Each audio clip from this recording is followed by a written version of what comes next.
किशोर जी शहर में रहते थे। उनको एक बेटी और एक बेटा था। बेटे का नाम अनिल और बेटी का नाम लीला था। उम्र होने पर पहले बेटी की और बाद में बेटे की शादी करवाई। बहू का नाम सीमा था। शादी के 2-3 सालों में ही सीमा का वजन काफ़ी बढ़ गया था और वह पहले से दोगुनी मोटी दिखने लगी थी। इस मोटापे की वजह से सीमा को कई लोगों के ताने सुनने पड़ते थे। पड़ोसी भी उसे मोटी भैंस कहने में हिचकिचाते नहीं थे। कितनी मोटी हो गई है, कैसी दिन पर दिन फैलती जा रही है, देखो जरा भी शर्म नहीं आती, पति बेचारा सूखा जा रहा है, यह देखो खाकर कैसे मोटी हो रही है। कुछ इस तरह की बातें अक्सर सीमा के कानों पर पड़ जाती थी। स्वभाव से हंसमुख सीमा इन बातों को इग्नोर भी कर देती, लेकिन उसे ज़्यादा दुख तब होता था जब उसकी खुद की सास और ननद उसके मोटापे के लिए उसे दोषी ठहराते और भला बुरा कहते। अनिल शरीर से काफ़ी दुबला पतला था। शादी के बाद भी उसके शरीर में रत्ती भर का भी फर्क नहीं आया। हालांकि सीमा मोटी होती जा रही थी, उसमें उसका कोई भी दोष नहीं था, बल्कि सीमा तो अनिल से भी कम खाना खाती और दिन भर घर के सारे काम करती रहती थी। अपने मोटापे की वजह से चाहे किसी काम में कितनी भी दिक्कत हो, सीमा उस काम को कभी अधूरा नहीं छोड़ती थी। उसने घरेलू नुस्खे और कई तरह के उपाय करके अपना मोटापा कम करने की कोशिश की थी, लेकिन शायद उसके शरीर के हार्मोन्स ही थे जो उसे मोटा बनाए रखे थे।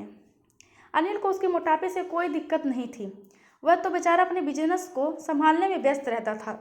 उसकी माँ और बहन हमेशा इस वजह से सीमा को कुछ ना कुछ सुनाते रहते थे और सीमा काफ़ी रोया करती थी। सीमा जब भी मौका मिलता अपने पति से इस बारे में बात करती थी और कहती थी कि अपनी माँ और बहन को समझाओ, मैं मोटी हूँ, उसमें मेरा क्या दोष है।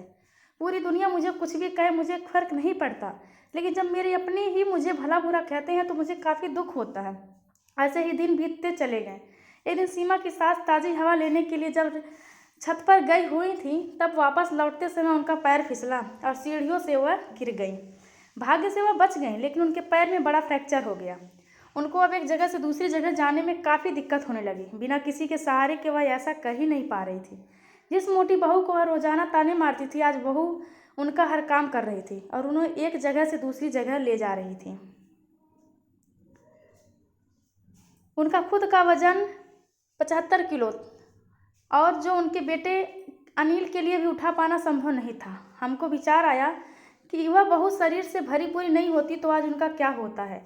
सीमा की सास को सीमा के साथ किए हुए अपने बुरे बर्ताव के लिए पछतावा होने लगा। उन्होंने एक दिन मौका देखकर इस बात के लिए सीमा से हाथ जोड़कर माफ़ी भी मांगी। सीमा ने कहा, अरे मालिक, आप माफ़ी क्यों मांग रही हैं? आप मुझे समझने लगी, मेरे लिए इतना ही बहुत है।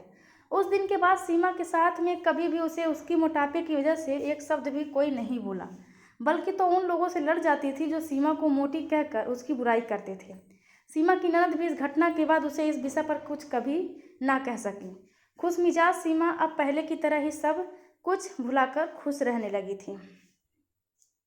दोस्तों, हमारे समाज में, हमारे आसपास हमको ऐसे कई लोग मिल जाएंगे जो दूसरों को उनके शरीर की बनावट के हिसाब से गलत नाम देते हैं या उन्हें नीचा समझते हैं। किसी की हाइट कम है तो नाटा, किसी का रंग काला है तो कालिया, कोई हेल्दी है तो मोटा, किसी के बाल कम है तो टकला।